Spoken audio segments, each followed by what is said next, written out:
Assalamualaikum warahmatullahi wabarakatuh. Hukum Allah bekerja otomatis di bumi untuk kebenaran solusi bencana banjir oleh Djoko Suryanto, ahli hidrologi.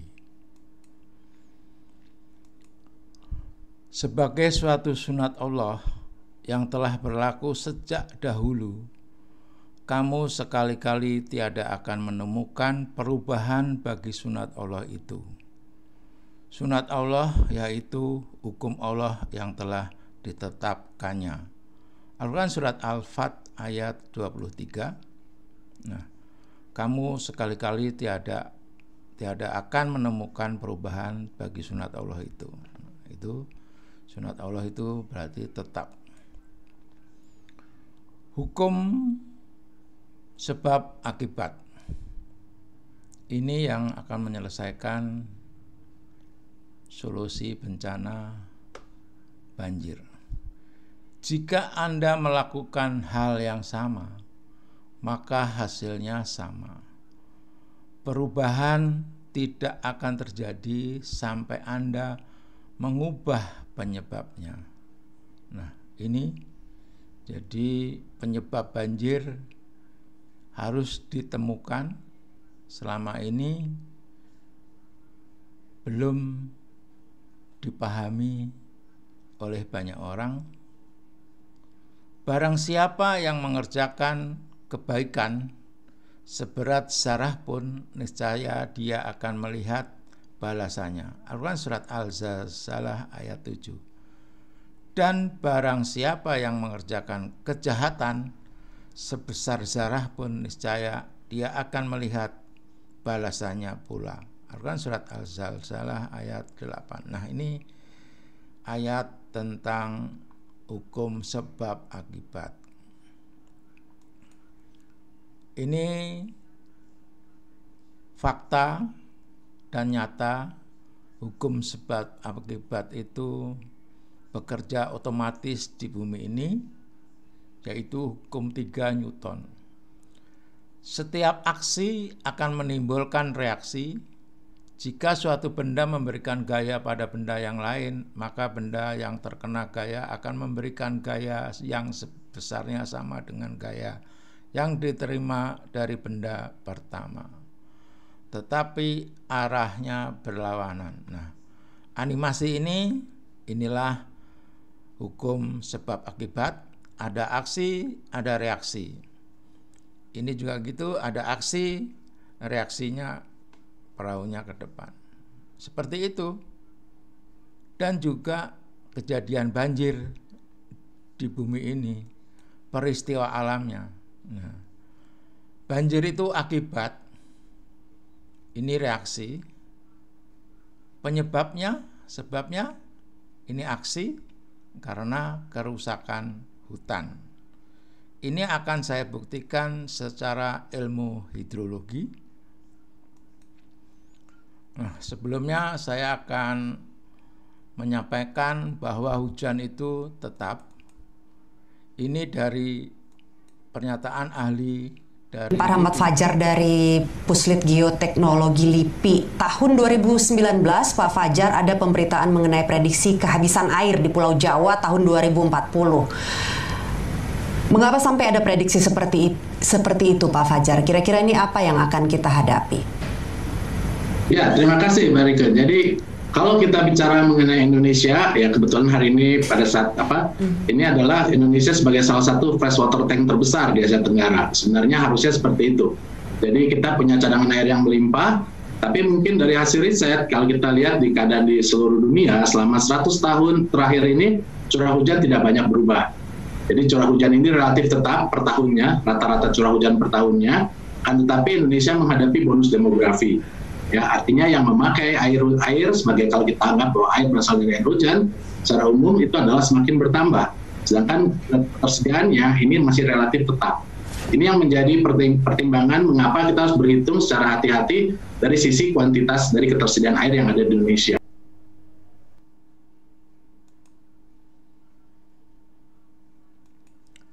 Nah, itu jadi ratusan tahun dengan hasil penelitian hujan itu tetap. Ini dasar hukum-hukum Allah, firman Allah, surat As-Zukhruf ayat 11. Dan yang menurunkan air dari langit menurut kadar yang diperlukan, lalu kami hidupkan dengan air itu negeri yang mati. Seperti itulah kamu akan dikeluarkan dari dalam kubur. Al-Quran surat Al-Qamar ayat 49, sesungguhnya kami menciptakan segala sesuatu menurut ukuran. Nah, ukuran inilah yang tetap. Hadis Nabi riwayat Baihaqi, curah hujan pada suatu tahun kadarnya tidak kurang dari jumlah curah hujan yang turun di tahun lainnya. Nah, ini hadis ini seperti yang telah disampaikan oleh ahli dari LIPI tersebut, bahwa ratusan tahun dari penelitian hujan itu rata-rata tetap. Nah, ini saya buktikan secara matematika menghitung debit banjir. Q 0,278 kali C kali I kali A. Q debit puncak banjir meter kubik per detik, C koefisien aliran atau runoff, I intensitas hujan selama waktu tiba banjir milimeter per jam, A luas das kilometer persegi diukur dari peta topografi. I intensitas, ini curah hujannya tetap, A itu luas das juga tetap luasnya, dan C yang berubah. Nah, ini membuktikan bahwa kerusakan das itulah yang membuat debit meningkat atau debit besar. Jadi koefisien runoff atau C besar, debit besar, tapi kalau C-nya kecil, debit juga kecil. Itu secara ilmu hidrologi, karena banjir itu akibat, nah seperti ini, akibat dari peningkatnya debit di sungai. Nah, ini banjir nih, peningkatan debit di sungai. Peningkatan debit di sungai karena koefisien runoff meningkat. Nah, ini koefisien runoff-nya meningkat seperti ini. Koefisien runoff meningkat akibat kerusakan daerah aliran sungai. Nah, sungai hutan ditebang, hutan dibakar. Nah, inilah penyebab banjir atau aksi yang sekarang ini diimplementasikan di kondisi di bumi ini. Kemudian solusi banjir itu adanya peningkatan debit, ya sekarang penurunan debit dengan jalan penurunan koefisien runoff. Nah, ini drainase ramah lingkungan, kemudian hujan disimpan, hujan dipanen, atau sekarang menurut Pak Dirjen zero delta G, itu memanen hujan atau menyimpan hujan. Koefisien runoff menurun, sudah saya sebutkan tadi kegiatannya. Nah, sekarang juga di dasnya pemulihan das dipulihkan dengan program Gerakan Nasional Pemulihan Das. Nah, itulah penyebab banjir yang nyata, jelas dengan hukum Allah, hukum sebab akibat. Nah, seperti ini kondisi distribusi hujan saat ini 2024. Runoff-nya ini 80%, infiltrasi 20%. Nah, runoff tinggi ini yang membuat banjir. Tadi debitnya besar, jadi distribusinya kebanyakan dibuang daripada disimpan.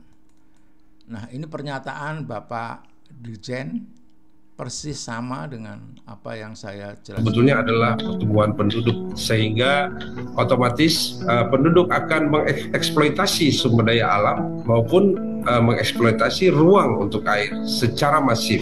Di samping itu ada juga masalah kejadian alam. Hal tersebut menyebabkan terjadinya keseimbangan daerah aliran sungai terganggu, bisa berefek pada banjir dan bisa mengakibatkan terjadinya kekeringan. Yang perlu kita perhatikan, karena kalau ini berlanjut terus, infrastruktur pengendali banjir yang kita bangun itu pada suatu saat itu tidak akan menjalankan fungsinya, karena beban daripada ruang daripada suatu das itu sudah tidak ada ruang untuk air.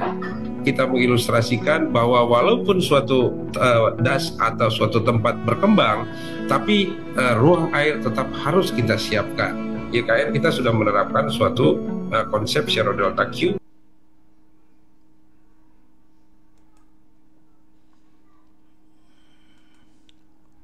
Nah, tadi kan run-off-nya terbuang lebih besar, yang infiltrasi yang disimpan kecil. Nah, sekarang kondisi distribusi hujan di masa depan 2045 dengan program Bapak Dirjen Zero Delta Q. Jadi air disimpan. Ini infiltrasinya menjadi 80%, run-off-nya hanya 20%. Nah, ini hujan diberi ruang, air diberi ruang untuk didas, ditampung. Seperti penjelasan Bapak Dirjen Sumber Daya Air. Air-air yang ada dari daerah hulu itu ditampung lewat embung-embung. Hal ini tentunya tidak mungkin kita lakukan secara sendiri, kita harapkan secara bersama-sama, karena sebagian besar harapan ini itu ada di wilayah, terutama wilayah pemerintah daerah ya. Mungkin dalam World Water Forum nantinya itu dapat dijadikan suatu isu di dalam political process.